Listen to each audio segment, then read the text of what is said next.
Israël a attaqué la flottille de la liberté, continue de tuer à Gaza, mais ce sont les soutiens du peuple palestinien qui sont traités comme des terroristes. Et il n'y a pas qu'Anas Kazib qui est concerné.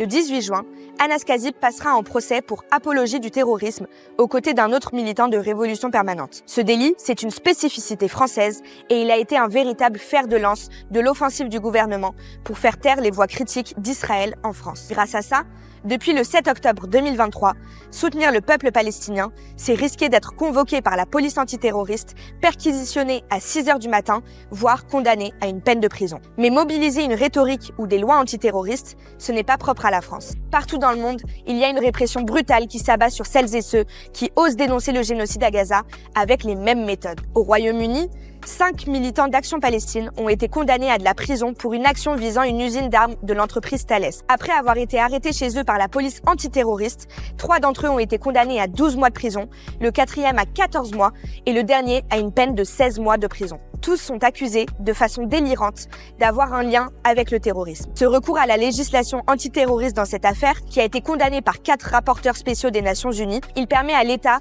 de leur imposer des conditions de détention encore plus dures. En Allemagne, le 15 mai, la police a violemment réprimé une manifestation en commémoration de la Nakba. Mais les images choquantes ne sont que la pointe émergée de l'iceberg. Depuis 1 an et demi, le régime persécute les soutiens de la Palestine. Par exemple, l'organisation de soutien aux prisonniers palestiniens Samidoun a été interdite sur la base d'une loi antiterroriste permettant à la police de perquisitionner les militants à leur domicile en novembre 2023. Au total, ce sont plus de 3200 personnes qui sont visées par des enquêtes judiciaires dans ce pays. Enfin, aux États-Unis, Mahmoud Khalil est devenu un symbole de l'offensive de Trump contre le mouvement pro-palestinien. Aujourd'hui, il est toujours enfermé et il n'a même pas pu assister à la naissance de son propre fils. Pour justifier cette offensive scandaleuse, le département de la sécurité intérieure américain utilise une formule floue. À propos du militantisme pro-Palestine de Khalil, il parle d'activités alignées sur le Hamas, une organisation désignée comme terroriste. En clair, l'étudiant palestinien n'a rien à voir avec le terrorisme, mais pour l'État, c'est comme si c'était le cas.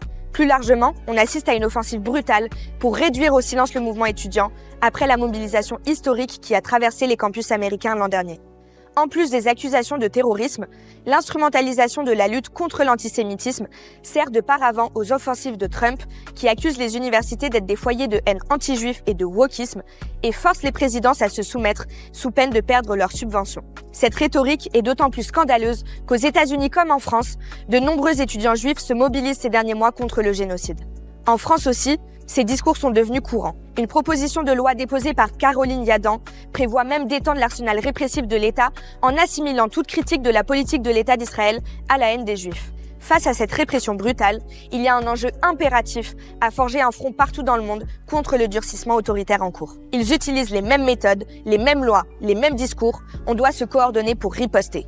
C'est pour ça que le procès d'Anas Kazib est un enjeu international et que plus de 1000 personnalités et organisations lui ont apporté leur soutien dans une tribune il y a quelques semaines. Yanis Varoufakis, Pablo Iglesias, Annie Ernaux, Ilan Pappé, Olivier Besancenot, Swan Arlo, Angela Davis, Ken Loach, Adèle Haenel, Nancy Fraser, Silvia Federici, ils et elles dénoncent la criminalisation du soutien à la Palestine et appellent tous à la relaxe d'Anas Kazib et de notre autre camarade attaqué. D'ailleurs, d'ici au 18 juin, des rassemblements vont avoir lieu en Argentine, au Brésil, en Allemagne ou encore dans l'État espagnol en solidarité. Et le 18 juin, il faudra être massif au grand rassemblement devant le tribunal de Paris à midi pour rappeler que non, soutenir la Palestine n'est pas un crime. Le 18 juin, on va faire du procès d'Anas Kazib le procès du génocide et de la criminalisation du soutien à la Palestine. Face à leurs intimidations, il faut faire front. Alors rendez-vous le 18 juin à midi au tribunal de Paris, métro Porte de Clichy.